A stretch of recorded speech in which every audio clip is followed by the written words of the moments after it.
Yeah.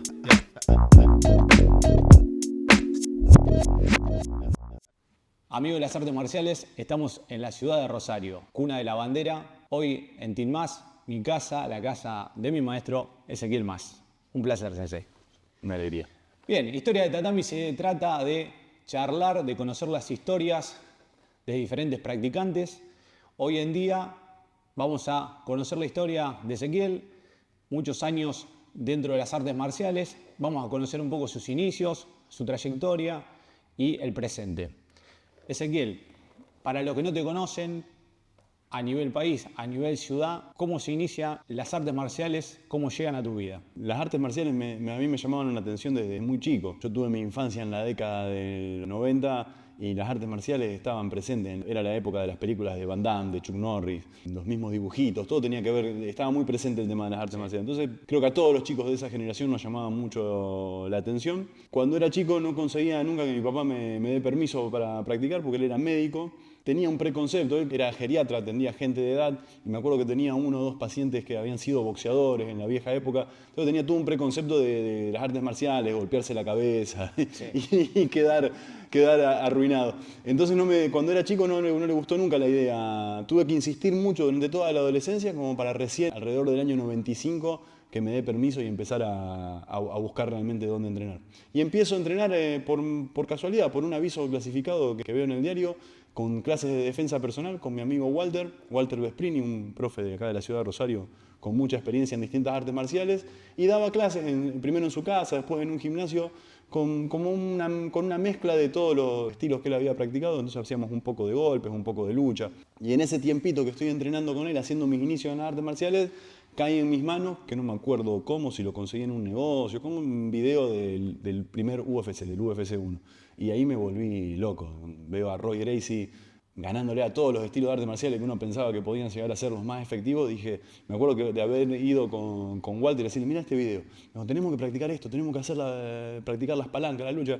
Y bueno, este profesor con el que yo había iniciado era periodista también, en ese momento tenía un programa de radio de artes marciales. Me dice, mira, ahora este fin de semana voy a entrevistar a un profesor de Jiu-Jitsu. Presta atención, vamos a ver lo que dice.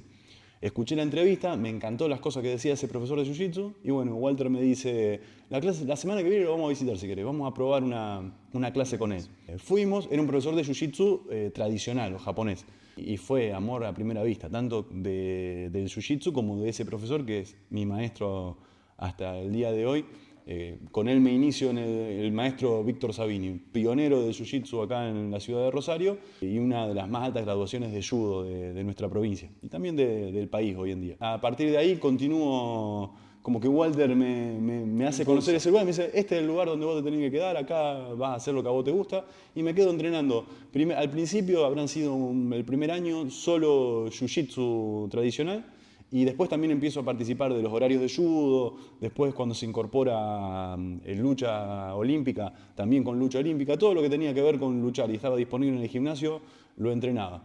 Y bueno, también el profe de vez en cuando alquilaba el espacio para algún profesor de full contact, kickboxing, boxeo, y ahí aproveché también como para probar un poquito de otras artes marciales, pero siempre con judo y jiu-jitsu japonés, por lo menos en esa primera etapa. Esa etapa donde yo empiezo como alumno también era la etapa del nacimiento del Brazilian Jiu-Jitsu acá en Argentina. Había arrancado la primera academia en Buenos Aires, empezaban a hacer las primeras competencias donde se metían esos primeros practicantes de Brazilian Jiu-Jitsu de la Academia Gracie Buenos Aires, después de la Academia de Sukata, y otras escuelas que éramos más de judo, de Jiu-Jitsu tradicional, pero que nos gustaba esa manera de luchar como más libre que tenía el Brazilian Jiu-Jitsu, el vale todo que le llamábamos. Exacto. En esa época al MMA, todavía no se había empezado a usar el término MMA, se le decía vale todo. Y empezamos ahí a tener intercambio con Academia de Buenos Aires en las competencias, a empezar a formar parte de esa primer movida del Brazilian Jiu-Jitsu argentino.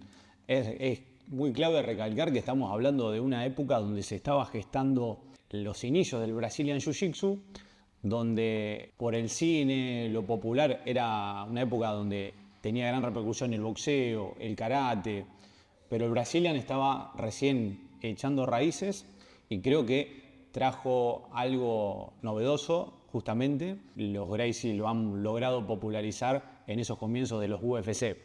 Rosario creo que como una de las grandes ciudades del país ha sido pionera también en esto. Te quería preguntar por tu participación en esas competencias que se empezaron a hacer en Buenos Aires, cómo tomaste la iniciativa para probar estilos. En esa primera época, las primeras competencias de jiu-jitsu en realidad era grappling, era como un no-gi con unas reglas muy rústicas.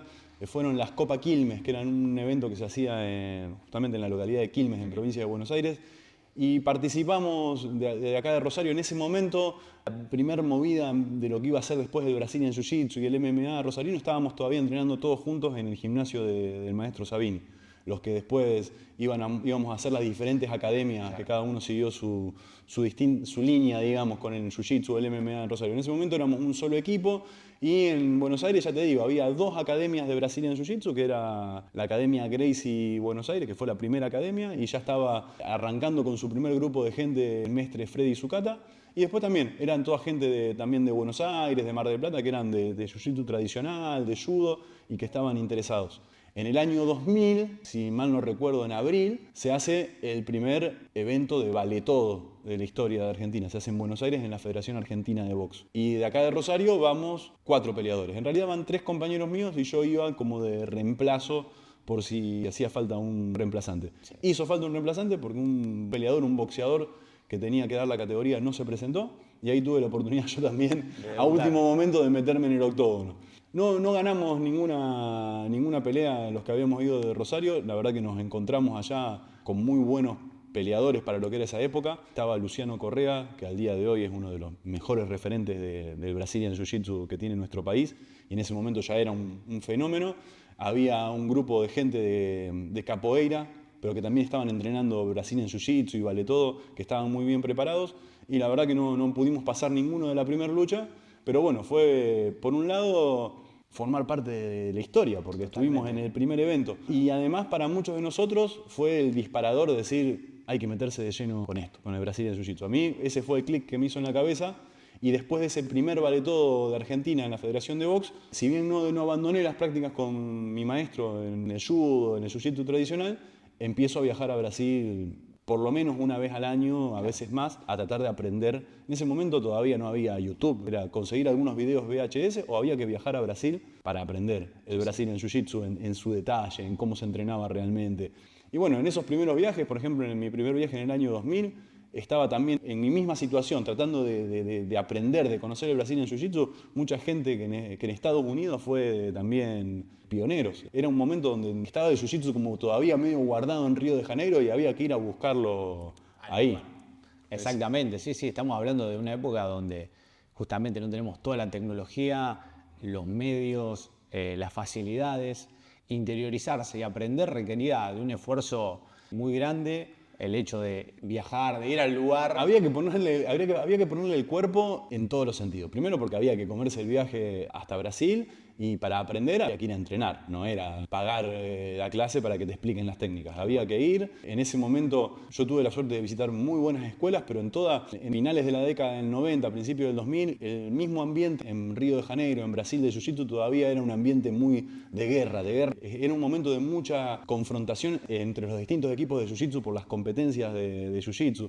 Entonces, el visitar una academia era toda una experiencia. Te hacían pagar el derecho de piso, te hacían sentir que eras extranjero, te hacían sentir que no iba a ser fácil que te enseñen lo que vos estabas buscando ahí. Entonces había que ponerle realmente el lomo. Y no había otra manera. Yo recién te decía, no había YouTube. En el año 2000, cuando yo voy por primera vez a entrenar a Río de Janeiro, tengo el recuerdo de internet en mi casa, era dejar a mi familia sin teléfono, porque conectabas el módem al teléfono, y me acuerdo lo que demoraba en cargar una foto. Imagínate un video. No había todavía la posibilidad de acceder a la información. Había que hacerlo en persona. Con las limitaciones que tiene, pero también con el encanto que tuvo ser parte de esa época. Otra vivencia. Es muy clave que el hecho de que era una época donde todas las artes marciales creo que se estaban queriendo imponer y el Jiu-Jitsu logró mostrar, imponer su estilo, su efectividad. ¿Qué es lo que te llamó la atención habiendo pasado por diferentes artes marciales? ¿Qué tiene el Jiu-Jitsu que no tiene otras disciplinas que enamora a la gente? Mira, en esa época lo primero que me fascinó es la efectividad. en la misma academia de mi maestro, que éramos los primeros en usar el nombre Jiu-Jitsu acá en Rosario, cuando estaba toda esta movida de confrontación contra las otras artes marciales, o del Jiu-Jitsu, como ya llegaba el rumor del UFC de que Jiu-Jitsu le había ganado los otros estilos. Entonces había toda una cuestión de probar qué era el Jiu-Jitsu. Entonces, en toda mi primera etapa de alumno en la academia de mi profesor, la mayoría de los compañeros que llegaban a entrenar eran practicantes ya avanzados de otras artes marciales, generalmente incluso cinturones negros, que venían a aprender barra probar, a ver si esto de Jiu-Jitsu, lo que dicen en revista Judo Karate. Entonces, realmente hubo una época que todos los días era ir a ponerse a prueba. Y era casi mágico como con unas herramientas súper básicas de Jiu-Jitsu uno podía controlar a una persona que después te contaba que tenía 10 años en el lomo de un arte marcial de golpes o tradicional. Exacto. Entonces, el primer amor fue ese.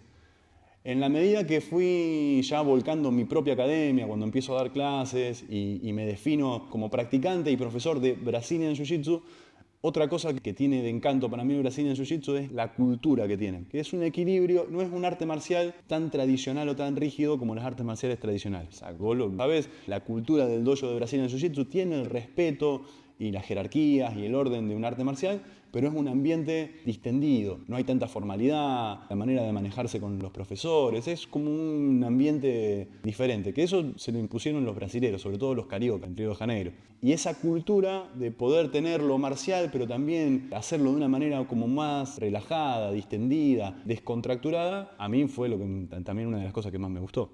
Creo que ahí está el gran impacto que han logrado en llegar a la gente, que han mejorado un estilo de defensa sin tener todas las estructuras. En mi caso vengo de karate, que son muy tradicionales y que por ahí a cierta gente, hoy en día, si se aplicarían esas formas, esas metodologías, por ahí mucha gente no llegaría. Creo que los brasileños les dieron su toque, que tienen esa cultura alegre, descontracturada. Y creo que una de las cosas en lo personal que hace entretenido el Jiu-Jitsu es luchar y divertirse un poco también. ¿Cuáles son los beneficios como maestro que encontrás para un practicante? Bueno, hay un montón de beneficios que una persona encuentra en el Jiu-Jitsu. Yo siempre digo que los motivos o los beneficios que viene buscando una persona cuando se acerca al tatami son muy variados. Generalmente el Jiu-Jitsu puede satisfacer todos esos beneficios. Está la persona que viene buscando ponerse en forma y tratar de entrenar. Viene la persona que quiere aprender a defenderse y sentirse más segura. La persona que conoce que esto es un deporte y que quiere competir o que quiere pelear en MMA. Y después tenés un beneficio oculto o que por sorpresa, que es lo que yo creo que es por lo que realmente todo el mundo se queda realmente entrenando Jiu-Jitsu. Son principalmente dos, que son los beneficios que yo le diría emocionales o espirituales de Jiu-Jitsu. Sí. Uno es que es divertido. Lo hacemos todos los días y venimos a entrenar todos los días, pero no nos cuesta, no es un esfuerzo, es un padecimiento, como es para mucha gente el ponerse las zapatillas y salir a correr o ir al gimnasio a levantar pesas. El practicante de Jiu-Jitsu está esperando que llegue la hora del entrenamiento y si puede ir todos los días mejor, porque es divertido, sí. Porque nos divertimos, porque la pasamos muy bien. El acto de luchar es totalmente entretenido. Ese es un beneficio. El otro es las relaciones humanas que se tejen en la academia. Sí. Yo creo que cada academia puede tener su cultura, pero es algo bastante general. Acá en nuestra academia pasa que la persona puede estar 2 o 3 clases y ya empieza a tener una cierta afinidad y amistad con los compañeros y después de un mes de práctica ya seguro te hiciste de un par de amigos. A lo mejor amigos circunstanciales. No quiere decir que son amigos que después fuera del entrenamiento vas a hacer algo. Pero que cuando llegas acá te sentís entre amigos. Y eso el Jiu-Jitsu lo genera en todas las academias que he visitado. Y eso es un componente re importante. Hacerse de un grupo social, de una tribu en la que uno forma parte. Posiblemente sea el mejor beneficio que puede ofrecer el Jiu-Jitsu. El gran sentido de pertenencia. Exactamente. Que todos lo buscan en diferentes ambientes. Y creo que el Jiu-Jitsu da esa gran hermandad, ese gran apoyo. El Jiu-Jitsu genera algo raro con eso del sentido de pertenencia y de formar parte. Porque por un lado decíamos esto del ambiente relajado y que podemos venir y cuando termina el entrenamiento siempre tenemos un rato de quedarnos acá contra esta misma pared charlando de lo que fue nuestra vida, de los problemas o riéndonos de algo que pasó en el entrenamiento, que es esa cuestión de amistad, de divertirse con otra gente. Pero al mismo tiempo La práctica de Jiu-Jitsu, la práctica física de Jiu-Jitsu es muy dura. En la medida que uno avanza, el acto de luchar requiere de mucha intensidad física y mental. Y de pasar por momentos de malestar físico, de estar sofocado, básicamente estamos jugando a estrangularnos y a hacernos llaves en las articulaciones. Entonces, ese padecimiento físico compartido es lo que lleva al sentimiento de camaradería. El sentimiento de camaradería es el sentimiento que crece entre las personas que han pasado por una situación extrema o muy dura. Hay gente que va a una guerra, las personas que pasaron juntas por una catástrofe. Sin ir a casos extremos, pero con el compañero de Jiu-Jitsu todos los días hay un punto donde padecemos juntos, padecemos el entrenamiento, padecemos la dureza de la lucha, padecemos esto de que nos lesionamos y hay que sobreponerse. Y ese tipo de relación, más que amistad, como te digo, es de camarada, es también un tipo de relación muy sana y que nos hace bien a todos tener alguien con el cual ser camarada de entrenamiento. Creo que es la mejor manera de forjar y fortalecer vínculos. Sí, totalmente. Porque en lo personal creo que cuando uno lucha es justamente el arte, es mostrar una faceta de una especialidad. En este caso estamos hablando de un arte de guerra y creo que uno saca ese espíritu de supervivencia y lo está poniendo todo sobre el tatami. A vos te debe haber pasado. El nexo, el lazo que se te genera con ese compañero de entrenamiento que es el que te da a veces el entrenamiento más duro, con el que durante esos 5, 6, 10 minutos que estuviste rolando, como le decimos, luchando, te querías matar y dejaste todo y terminás todo roto. Con ese compañero sentí una conexión súper especial. La misma que también a vos tenés la experiencia, con el oponente de los torneos. Estuviste 6, 7, 10 minutos ahí arriba tratando de pasarle por arriba al otro y después cuando salen con esa persona tenés una conexión especial. Y cuando te volvés a encontrar, sea de vuelta como oponente o te cruzás en un torneo y ya no están en la misma categoría, con ese tipo que luchaste tenés algo que te une. Exacto. Parece un poco loco. Pasa en otros deportes que donde teóricamente tendría que ser un juego limpio, hay violencia. Y acá, donde la gente piensa que somos violentos, es donde estamos luchando de una forma controlada, se termina la lucha y hay buena onda. Pero es que eso que acabas de decir nos lleva de vuelta a lo de los beneficios. Ese es uno de los beneficios mentales o psicológicos que yo le veo más importantes al Jiu-Jitsu. En realidad, o por lo menos yo creo así, la violencia es algo innato en el ser humano. Por más que no nos guste, la violencia está. La violencia nos acecha y va a seguir siendo así. Entonces, la violencia es parte de nuestra naturaleza. Está bueno encontrar una manera sana de relacionarnos con esa parte nuestra que es la parte violenta, la parte agresiva. El Jiu-Jitsu te brinda eso. Vos lo podés hacer de una manera sana, porque es contenido, porque estás haciendo bajo las reglas de un deporte, sana porque nuestra manera de luchar, que es sin golpes, sino que es con la lucha de agarres, te permite hacerlo con una intensidad, agresión o violencia, si querés decirlo, extrema, pero no es que te vas todos los días con la cara rota. Es un sistema que permite hacerlo realmente bajo control. Y bajo el control de que vos sabés que no pasa nada, que se terminó eso que acabas de decir. Y todo bien, chocás puño con tu compañero y nos vamos a lo mejor a tomar una gaseosa, una cerveza juntos, como si fuésemos mejores amigos. Creo que esa es la parte más linda y que mucha gente hoy en día se está volcando en los comienzos, como contabas. Creo que la gran parte de la gente que se incorpora al Jiu-Jitsu o trataba de empezar a descubrirlo, era gente que ya había hecho otras artes marciales de diferentes estilos y que estaba acostumbrado a ese fogueo. Hoy en día tenemos gente que nunca hizo artes marciales y creo que es el mejor sistema para que alguien se amigue con un escenario de peligro de una forma controlada. Sí, totalmente. Eso que vos decís, yo de hecho soy parte de esa generación que primero nos formamos en un sistema tradicional de artes marciales, como en mi caso es el judo o el jiu-jitsu japonés, y después hicimos la transición o nos fuimos adaptando al jiu-jitsu. Hoy nuestros alumnos, la gran mayoría, arranca de cero en las artes marciales a través de Brazilian Jiu-Jitsu.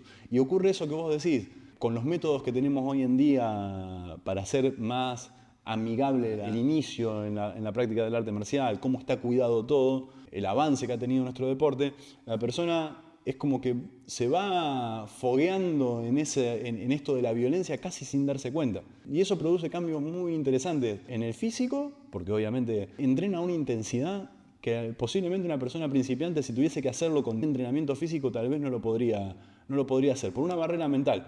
Llegar a ese nivel de cansancio o de exigirse, que luchando con un compañero lo hace sin darse cuenta, lo hace riéndose. Y sin embargo llevamos el cuerpo a niveles de exigencia bastante interesantes.